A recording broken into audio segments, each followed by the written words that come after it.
Our channel Telugu entertainments. So ఈరోజు మేము కొత్త స్టాండ్ కొన్నాం, అదైతే మీకు చూపిస్తాం. ఆ స్టాండ్ని మ్యాక్స్ ఎక్స్టెండ్ చేసి వీడియో తీసి మీకు పెడతాం, చూడండి గైస్. ఇప్పుడైతే మేమైతే మ్యాక్స్ ఎక్స్టెండ్ చేసి చూపిస్తాము, చూడండి.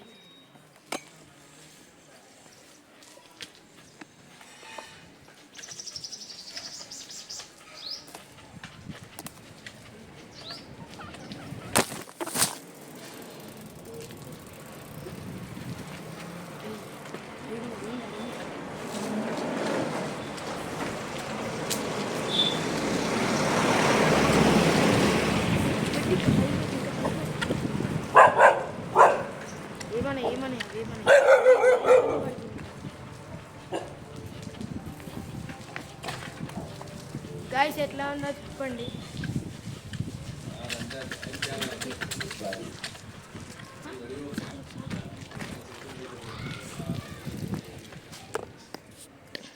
గైస్ ఇప్పుడైతే మేము వీడియో తీసినాం, మీకు పెడతాం, చూసినా రావచ్చు. ఇది మా వీడియో ఎట్లుందో నచ్చితే కామెంట్ చేయండి, వీడియో లైక్ చేయండి, సబ్స్క్రైబ్ చేయండి. Bye bye.